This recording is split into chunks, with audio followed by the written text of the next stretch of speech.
शहर से बहुत दूर एक गांव था। उस गांव में एक बरगद का पेड़ था। उस पेड़ पर एक झूला लटका हुआ था, लेकिन कोई भी गांव वाला उस झूले पर बैठने की हिम्मत नहीं करता था। एक दिन घसीटा और उसकी पत्नी निर्मला सो रहे होते हैं। तभी उन्हें खिड़की से किसी के रोने की आवाज आती है। इस वजह से घसीटा की नींद खुल जाती है। अरे ये कौन है? हे भगवान, लगता है ये आवाज उसी बरगद के पेड़ की तरफ से आ रही है। अरे निर्मला, जल्दी उठो, देखो ना, आज फिर से वही रोने की आवाज आ रही है। हे भगवान, ये रोने की आवाज तो उसी झूले की तरफ से आ रही है। तुम डरो नहीं, मैं अभी देखता हूँ। फिर घसीटा खिड़की की तरफ जाता है तो उसकी आंखें फटी की फटी रह जाती हैं। उसे झूले पर एक औरत दिखाई देती है। उसने सफेद रंग की साड़ी पहनी होती है और रो रही होती है। अरे निर्मला, जल्दी यहाँ आओ, देखो झूले पर कोई बैठा हुआ है। फिर निर्मला भी जल्दी से खिड़की की ओर जाती है और उस औरत को देखने लगती है। अजी, ये वही चुड़ैल तो नहीं जिसने इस झूले पर अपना कब्जा कर रखा है? तुम्हारा दिमाग खराब तो नहीं हो गया? वो सिर्फ एक औरत है। अजी, भला रात के 2 बजे कौन पेड़ के नीचे झूला झूलता है? अब तुम रुको, मैं अभी बाहर जाकर देखता हूँ। अरे रुको रुको, तुम्हारा दिमाग खराब तो नहीं हो गया जो खुद मौत के मुंह में मरने के लिए जाना चाहते हो?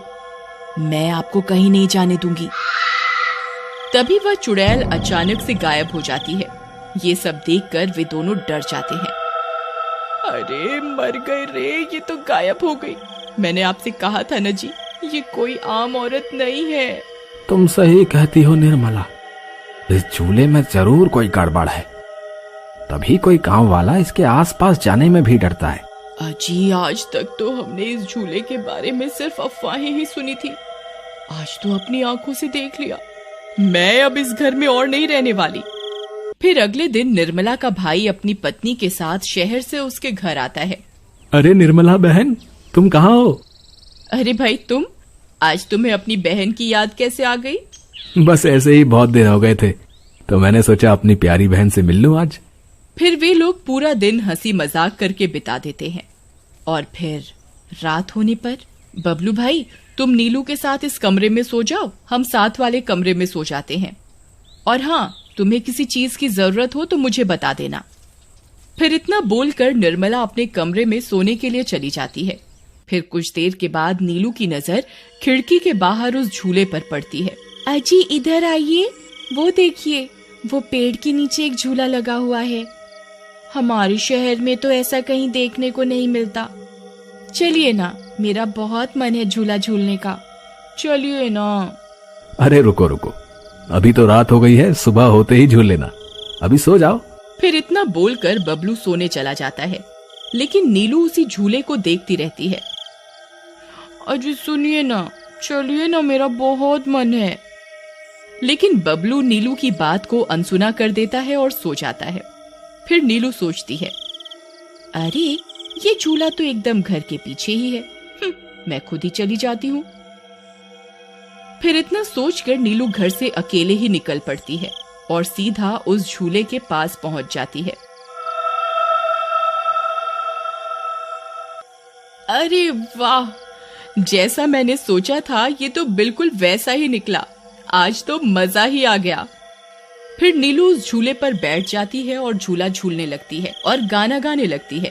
पंछी बनूं उड़ती फिरूं मस्त गगन में, आज मैं आजाद हूँ दुनिया के चमन में।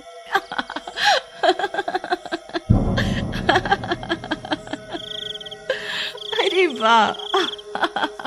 फिर नीलू कुछ देर रात खुशी खुशी झूला झूलती रहती है। अरे वाह, आज तो मजा ही आ गया। चलो अब घर चलती हूँ, अगर इनकी नींद खुल गई तो ये बहुत नाराज हो जाएंगे।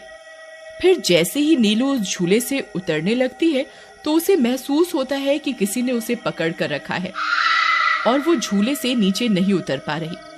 वो बहुत डर जाती है। अरे अरे ये क्या, कौन है जिसने मुझे पकड़ कर रखा है?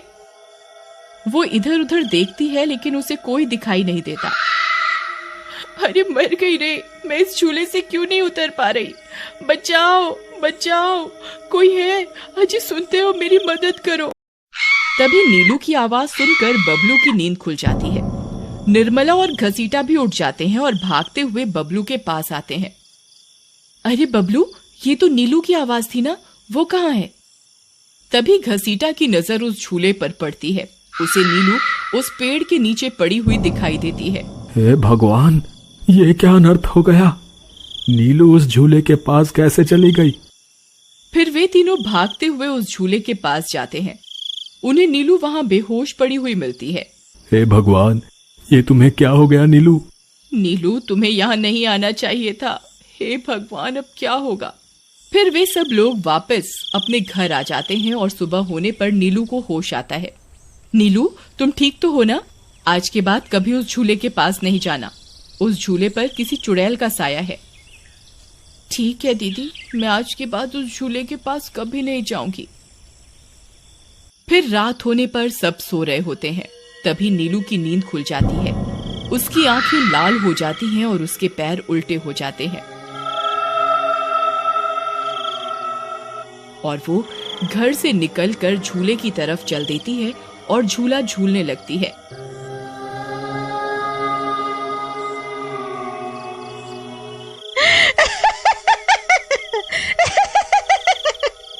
उसकी हंसी सुनकर उन सबकी नींद खुल जाती है।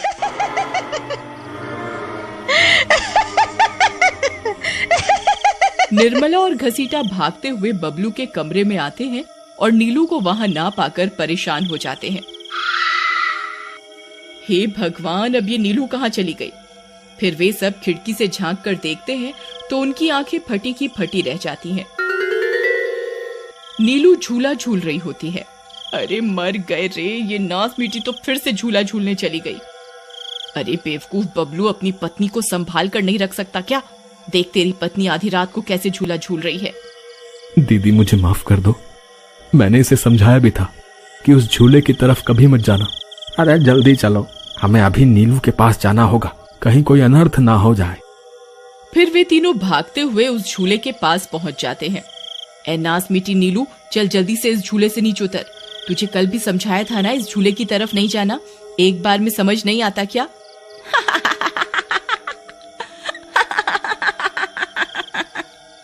जरा इसके पैरों की तरफ तो देखो।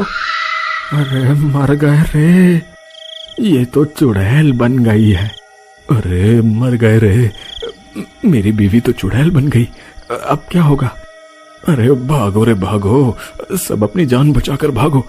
अरे मैं तो जीते जी विधवा बन गया। अरे मेरी बीवी तो चुड़ैल बन गई। फिर वे तीनों वहां से भाग जाते हैं। तभी उन्हें रास्ते में कुछ गांव वाले मिलते हैं। अरे घसीटा भाई, क्या हुआ? इतनी रात गए कहाँ भागे जा रहे हो? अरे भाई, इसकी पत्नी नीलू शहर से आई थी और रात को वो बरगद के पेड़ के नीचे बंधे झूले पर झूला झूलने चली गई। अब उस चुड़ैल ने उसके शरीर पर अपना कब्जा कर लिया है। हे भगवान, ये क्या अनर्थ हो गया? चलो हम सब मिलकर अभी वहां चलते हैं। फिर वे सब गांव वाले मिलकर वहां पहुंच जाते हैं। नीलू अभी भी झूला झूल रही होती है। ए चुड़ैल, बस बहुत हो गया। तूने हम गांव वालों को बहुत परेशान किया है। तेरी वजह से कोई भी रात को इस रास्ते से गुजरने की हिम्मत नहीं करता था, लेकिन बस आज तेरा खेल खत्म करके ही रहेंगे। चलो भाइयों, आज इस चुड़ैल को जिंदा नहीं छोड़ना, बता रहे हैं। भाइयों, हमें इस झूले को इस पेड़ से काट कर अलग करना होगा। फिर कुछ गांव वाले खंजर से झूले की रस्सी तोड़ देते हैं। झूला टूटते ही नीलू नीचे गिर जाती है और चुड़ैल गुस्से में नीलू के शरीर से बाहर निकल जाती है। हे गांव वालों, ये तुमने सही नहीं किया, अब तुम सब मरोगे। भाई जल्दी से इस झूले में आग लगा दो, हो सकता है इस झूले के जलने से ये चुड़ैल भी मर जाए। तभी एक गांव वाला उस झूले को आग के हवाले कर देता है। उस झूले में आग लगते ही वह चुड़ैल भी तड़पने लगती है और कुछ ही देर में वो भी जलने लगती है। मैं किसी को जिंदा नहीं छोड़ूंगी। अरे अरे मर गई रे। गांव वालों, मैं तुम्हें जिंदा नहीं छोड़ूंगी, मैं वापस आऊंगी। फिर देखते ही देखते चुड़ैल जलकर राख हो जाती है और गांव वालों को उस भूतिया झूले से छुटकारा मिल जाता है।